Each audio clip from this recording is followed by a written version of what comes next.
What is up, everybody? It's your boy Joe, JC Sports Replays here, with a special uh, video from the Catskills. I'm in the house today. Got the deer hanging out behind me. I don't know how to work the camera. What's up, deer? This is the house we're staying in. It's very nice. Very, very good. Hanging out with, been rolling Strat. Got glory days that I played with the wifey, and today might be some Friday night fights. Still working out what I want to do with the project, but still learning the game, so that's pretty fun. But I'm on to the, about to roll game 130 of my 2025 replay on April 6th. Jansen Junk versus Spencer Schwellenbach. So that's pretty cool. Hanging out with little Midster. What's up, baby? What's up? Say hi to the people. Say hi. Yeah. But wifey's outside at the pool, chilling. Me and the puppies are hanging out, right, Asks? Just hanging. So there's wifey in the background. You can see her. Yep. She got her book going. She has some peace and quiet, right, Oscar? Give Mama some peace and quiet.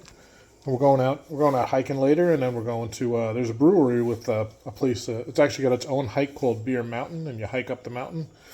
And they've got a small part of the brewery up top there, so you can get a beer when you get to the top of the mountain. It's only like a mile hike, so that'll be fun with the puppies later. And then we're going to have dinner there, and that's pretty much it. So this is our last day here. We're leaving tomorrow. But today I wanted to do something a little different. A little while ago I checked out Temu. Don't do that, by the way. It's whatever, but it's kind of scammy. But I got a couple of good deals on some stuff. Deer's watching me. It's freaking me out. The first night we were here, and that's right outside the bedroom. And I came out in the middle of the night to go to the bathroom. Scared the crap out of me in the dark. And Midgie's whining because she wants her mama, but we'll get through that. So, my Blue Claws cap on. This is my, all-purpose, always wear cap. That's why you always see me wearing it. It fits me really well. It's very comfortable. It's worn in nicely. Sun faded. And, yeah. But, wanted to do something different today. So in this Temu indulgement, I got some junk wax. And, Strat, junk wax. Strat, junk wax. Well, I've been rolling Strat all morning, honestly. His wifey decided she just wanted to chill today. We were going to go out for lunch. We decided to just eat lunch at the place and go out for dinner. So I got some junk wax. So what we're going to do now is open up some junk wax. See if we can get a good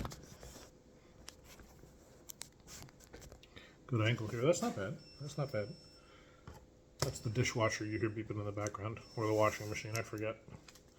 So let's see. We got Donruss featuring the Stand Usual Puzzle. I don't know what year these are. The Donruss don't have years on them. I believe these are all 80s and 90s, though.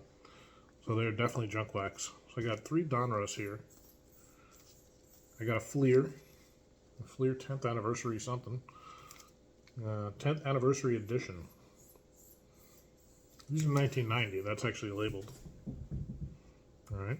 And then we got some tops. We got Tops 87. All right. That's cool. Tops 88. Tops 89. Feel the gum sliding around in there. Tops 90. Right. And Tops 1991. So I think we're going to mess around here. I think we're going to start with the Fleer.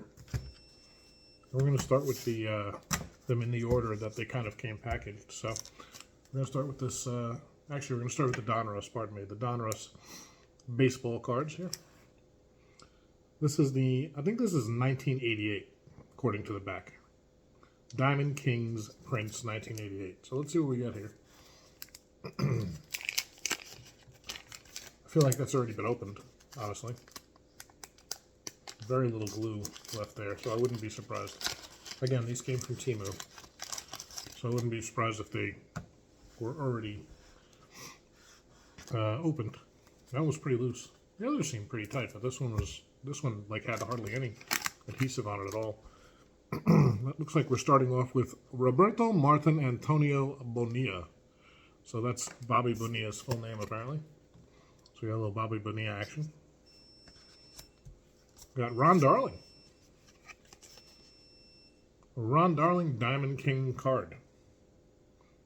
Okay. Got Eric Von Plunk. Eric Plunk. Oakland A's reliever. Yep. We got Ronald Edwin Gant. Ron Gant, Atlanta Braves. He's listed as second base. So you know this is an early card. That's pretty cool. This is his 87 card, yeah. So I think he started playing full-time in 88 in the outfield, I think. Or maybe came up and had a better season. William Nushler Clark Jr. So this is a good selection of players here. This is Will Clark's card. Right, 87. So it's got 86 and 87 on here. Clark in 87 really came into his own after a good rookie campaign. He hit 308 with 29 doubles, 35 homers, and 91 RBIs. And I think that's going to keep going off. It's pretty annoying. I might go address that. Kenneth Lance Johnson. Rated rookie. It's a Lance Johnson rookie card. Didn't know we started with the Cardinals. I didn't realize Lance Johnson started with the Cardinals. So, played for the Cardinals in 87. He had 220 in 33 games, 59 at bats, 6 steals in just 33 games. So, that's pretty good. We got Tanner Joe Meyer Jr. Joey Meyer. I don't remember him at all. Rated rookie. That must not have worked out very well. Mike Lacoste. Michael James Lacoste. All right.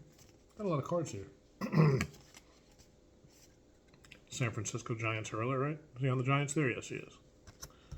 Got William Carl Wilkinson. Bill Wilkinson. Reliever for the Mariners. I believe he was a reliever. Yeah.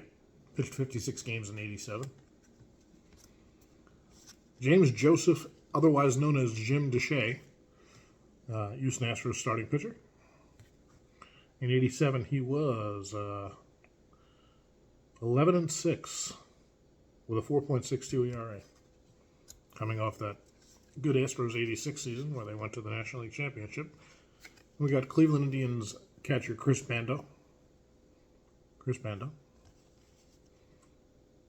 So, let's see, he hit 218 in 1987, backup catcher for the Indians.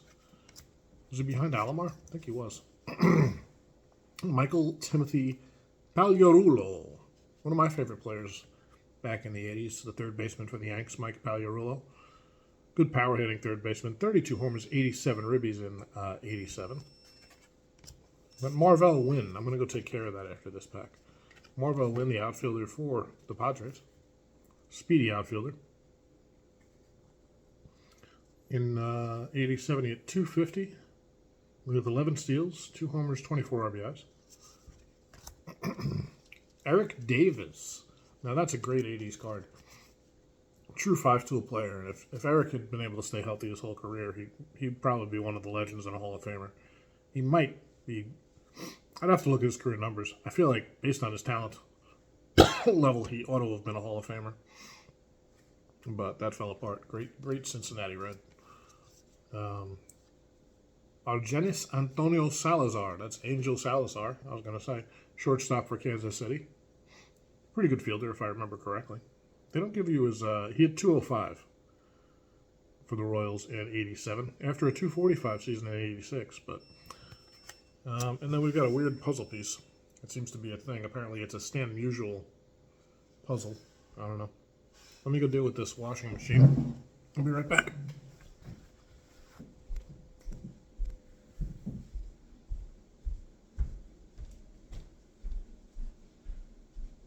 It's not that far. I'll be right back. Don't go away.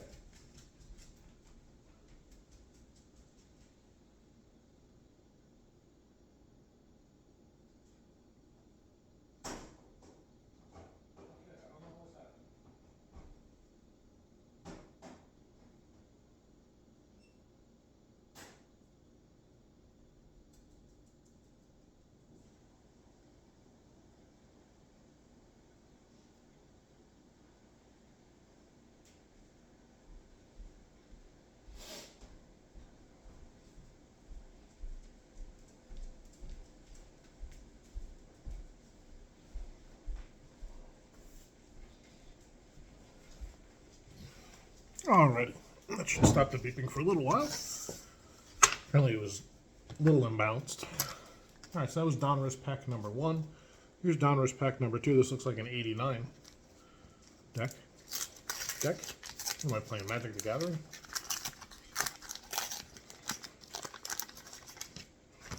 Someday we're going to have, like, these baseball card style players on like a strat card or a payoff pitch card or something. That'd be cool. And, well, we got Will Clark again. MVP. Was this his MVP season in 88? 29, 109. 100 walks. 129 strikeouts. Wow. And 282. Will Clark MVP. I don't think he was the MVP there. Was he? Had MVP caliber season in 88. Doesn't say he won the MVP. Corey Snyder. Had a hell of a season in 86. Diamond Kings Corey Snyder, Cleveland Indians power hitting outfielder who had a pretty short career. A spectacular 86 campaign, if I remember. Calvin Edwin Ripken Jr. We got a Cal Ripken card guy as a shortstop for the Baltimore Orioles. As if you needed to be told that. In 88, Ripken hit .264 with 23 homers and 81 RBIs. He also walked 102 times and only struck out 69. That's pretty good. Here's Gregory Allen Brock.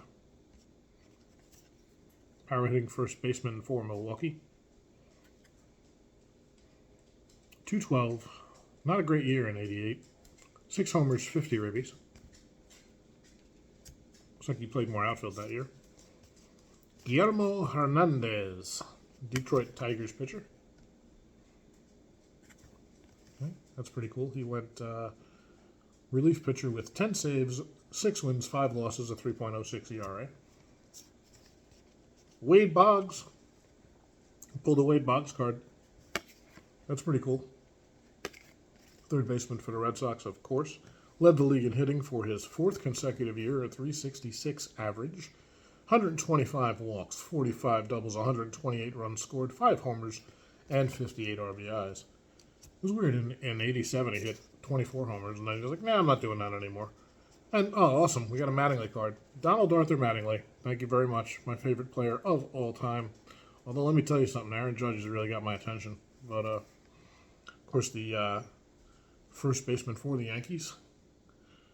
Born on 4/20, if you were wondering. I'm not a smoker. This is the second time in the Catskills that's come up, but here we are. 311 with 18 homers, 88 RBIs. Maybe 88 was the start of the decline. Well, definitely 88. Those back injuries derailed a talented career. Here's Les Lancaster, Chicago Cubs pitcher. Got Mattingly, Boggs, and Ripken in the same. Am I right about that? Yeah, Will Clark, Cal Ripken.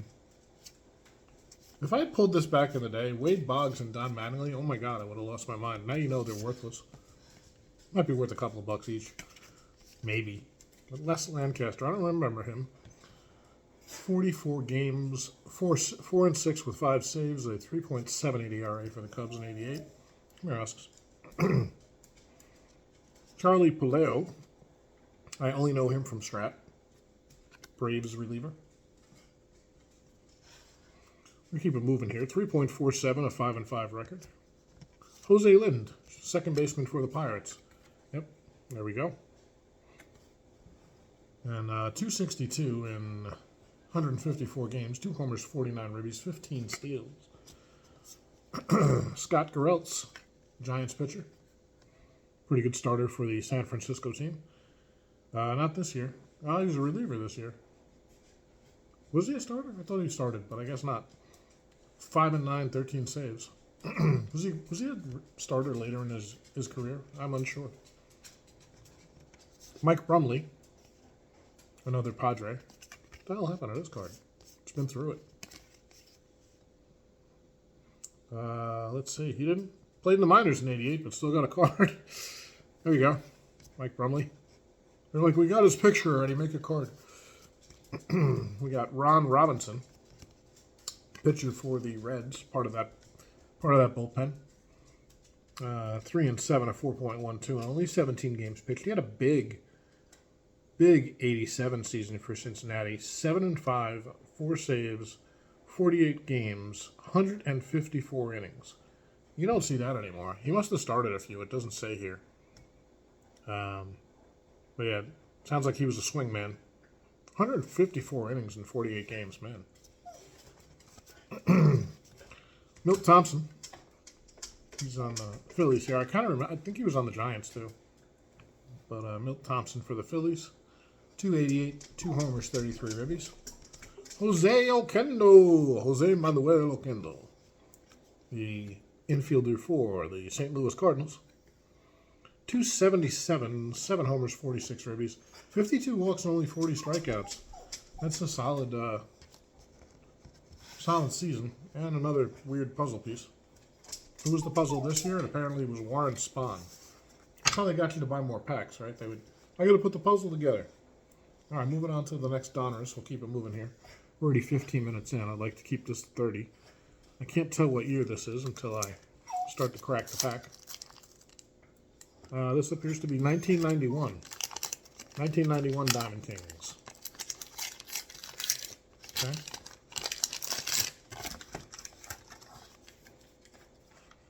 Maybe we'll do 2 videos. Maybe we'll do another one tomorrow so we can enjoy this and take our time. Looks like we got a Clemente. Oh no, it's a Stargell puzzle this year. Stargell puzzle, which apparently we got the bigger part of it. And then right away we're starting off with Jack Morris. Detroit Tigers. Yeah, what did he do in 90? 36 games pitched, 250 innings, 15 and 18 record. Yep. Well, we all know Jack from the 80s. He was the winningest pitcher of the 80s. Ben McDonald, Orioles pitcher, a vaunted prospect in the late 80s. Turned out to have a very solid career. 21 games started in 1990. Really his rookie season. He pitched, looks like he pitched 7 innings in 89. So 90 must be this is really his rookie card. 8 and 5, 2.43 for Ben McDonald in 1990. Tom Edens, only know the name, couldn't tell you where he played. Milwaukee pitcher, apparently. For the Brewers, 35 games, 4 and 5 with 2 saves, a 4.45 ERA. He was Barry Larkin. Got some good players here. Shortstop for the Reds. And, of course, the winning team in 90, 301 for Barry with 7 homers, 67 RBIs. And they won the World Series. Right? Sweeping Oakland in the World Series. Harold Baines, a recent Hall of Famer. An accumulator. Right? Accumulated his stats. How was he accumulating in 90? Played for the Rangers and the A's. Hit a combined 284 with 1665. So yeah, he's just always like a 20-75 guy, 20-80 guy. Of course, he had a 100 RBI season a few times. I don't think he ever hit 30 homers, but ended up in the Hall of Fame. He's a real asshole, Lenny Dykstra, but a beloved player back in the day. Nails. Turned out to be not a great human being. But not everybody is. I ain't perfect. 325 for the Phillies in 1990. 192 hits, led the league. 106 runs scored, 9 homers, 60 RBIs, 33 steals. 89 walks and just 48 Ks for Nails in 90. Tim Leana, I know the name. Another pitcher for the Reds. A lot of guys go through that bullpen. Right? 55 games, 80 innings pitched. A 5-3 record with 2 saves, a 3.49 ERA. So you think about the Nasty Boys in the 90s and Dibble and Charlton, and you don't think of Tim Leana, but he was a contributor. You got Russ Swan. Played for, looks like the Mariners. I kind of remember Russ. I think he was a starting pitcher, wasn't he? 2-6 record in 15 games, a 4.50 ERA. Here's Eddie Murray. We really got some good cards here. Playing for the Dodgers at this point. He moved on from the Orioles. So for the Dodgers in 1990, Eddie hit .330 in his second year in the National League. 26 homers, 95 RBIs. Nice season for Eddie Murray. Steve Decker, Giants backup catcher, I believe. Or was he a pitcher? No, he was backup catcher. I was confused by the card because he looks like he's pitching the ball there. 296 in 15 games. We got Tommy Herr, St. Louis Cardinals. Tommy Herr looks like he was a Met. Yeah, he was a Met in 90. Played for the Phillies and the Mets. Batted 261 in 146 games. 50 walks, 58 Ks. Remember those days when guys put balls in play? I wonder how many double plays he grounded into. Here's Luis Aquino, Royals infielder, right? Or was he the reliever? Oh, no, he's the reliever. Yep. Let's see. 20 games, 68 innings pitched, 4-1 record for Aquino. Here's Jay Howell. Pretty good major leaguer. Reliever for Los Angeles there. If you're wondering, a 2.18 ERA this year after a 1.58. So he's having some good seasons for the Dodgers in the late 80s, early 90s. 16 saves, a 5-5 record to go with that 2.18 ERA. Here's Todd Burns. I don't really remember him. Pitcher for the A's, apparently. 2.97 in relief. 43 games, 79 innings. 3-1, 3 loss, 3 save. And here's Bobby Ojeda. Bobby Ojeda. Tragically killed in that boating accident.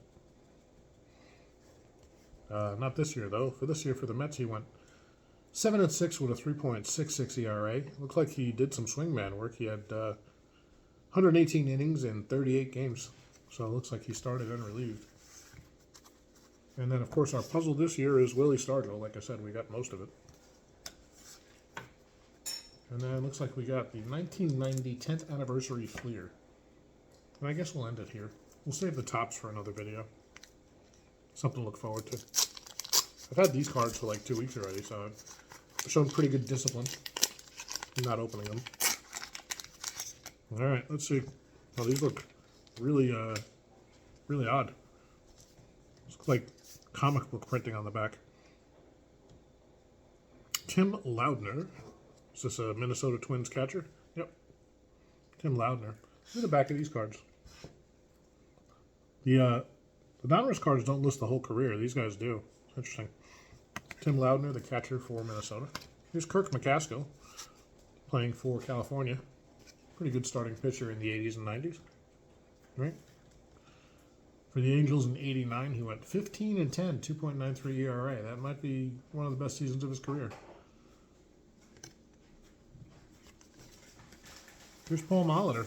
Boy, we got some good pulls here. Third baseman for the Brewers. Hall of Famer. 315. 155 games played, 84 runs scored, 35 doubles, 11 homers, 56 ribbies, 27 stolen bases. Walked 64, struck out 67. Had a 379 on base. Pretty good. It's interesting they got the strikeout to walk ratio here. Or strikeout ratio, 10.4. So he struck out every 10.4 plate appearances. It's an interesting stat that they have on there. And here's a vaunted starting pitcher, Rick Sutcliffe. Sutcliffe for the Cubs at this point, yep. 16-11 at 89 for the Cubs, 3.66. 202 hits in 229 innings. Opposing batters, oh, they got the OBA on here, 240. Batters hit 240 off of Sutcliffe. Who's Danny Heap? Second baseman for, oh no, pardon me, outfielder for the Red Sox. Outfielder. I don't know why I was thinking second base. 89 Red Sox. Danny Heap hit 300. 5 homers, 49 RBIs, 29 walks, and 26 strikeouts in 113 games. So again, a guy who just put the ball in play. Terry Kennedy, catcher for, who is it at this point? The Giants. Journeyman catcher, who'd been all over the damn place.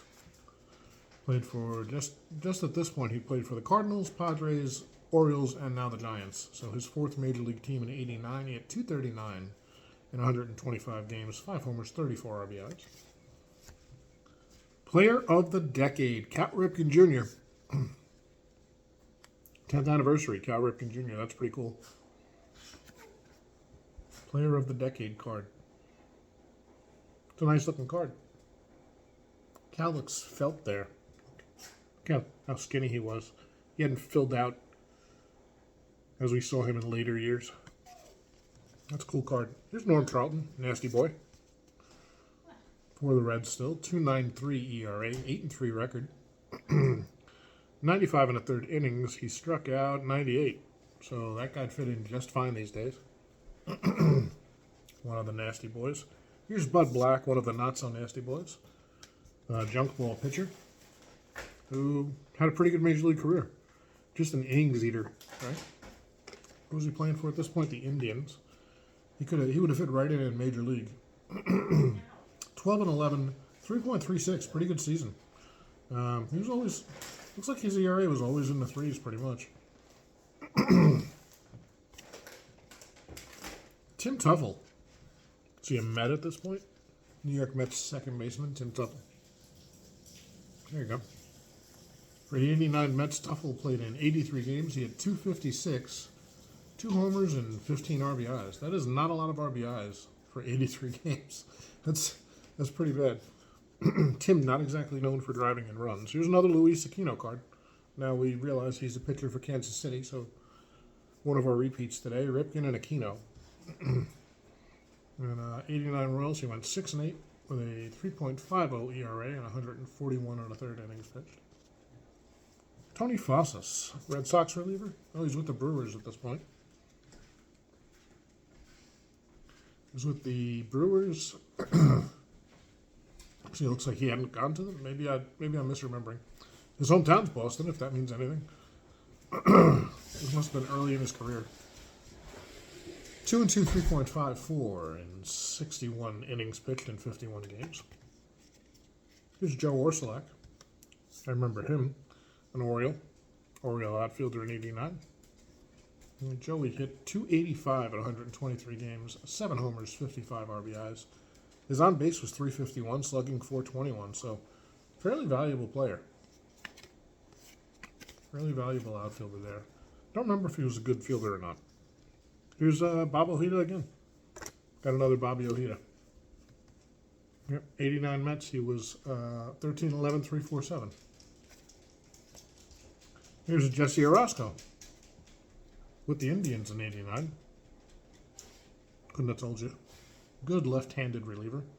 2.08 for the Indians in 89. His first season in the American League. 3-4 record in 78 innings pitched. 79 strikeouts. And then we got a baseball quiz. That's kind of fun. The Fleer Action Series Mets Baseball Quiz. All right, let's look at these questions real quick. True or false? The Mets won the World Series in their 8th year of existence. 62, 63, 64, 65, 66. That's true. That's going to be true. Right? They won in 69. That was their 8th year. They made me count. In what year did the Mets play their first game at Shea Stadium? I'm going to get this wrong. The answers are here, but I haven't covered with my thumb. I'm going to guess 76. That's not my first thought. 73 is my first thought, but I'm going to guess 76. We'll check in a minute. I don't want to see the other answers. Question number 3, true or false? The Mets played their home games at Ebbets Field in 1962. I think that's true. And Mijay, what team did the Mets overtake in September of 1969 to win the NL East? I think it was the Cubs, but I'm not sure. I'm a Yankee fan, not a Met fan, and I wasn't born until 73. Let's see. I know the first one's right. They won in their... Yeah, true. The Mets won the World Series in their 8th year of existence. Number 2, in what year did the Mets play their first game at Shea Stadium? I was way off. 1964. I didn't think they got the stadium till the 70s. The Mets played their home games at Ebbets Field in 1962. That is false. I was wrong. They played in the Polo Grounds. That makes more sense. And number 4, what team did the Mets overtake in September of 1969 to win the NL East? The Chicago Cubs. Got that one right. So 50%, 2 for 2. Not bad for not being a Mets fan. So yeah, we're right at a half hour here. That was fun. I love opening up baseball cards. Every now and then I just buy a few packs and crack them, but I figured I'd make a video this time. I probably do that about once every 2 or 3 months. So if you like the idea, you want to see more junk wax cracking, we'll do it again. I like it, so if I'm not boring the crap out of you guys, we can do it again sometime. I'll definitely do the tops ones, maybe this weekend, or next week sometime at the latest, and then we'll go from there. But thanks for hanging out with me. My name's Joe, JC Sports Replays. If you want to see more random stuff related to the baseball tabletop hobby and maybe even a little bit of baseball card stuff, don't forget to subscribe and follow. All right, I'll talk to you guys later. See you.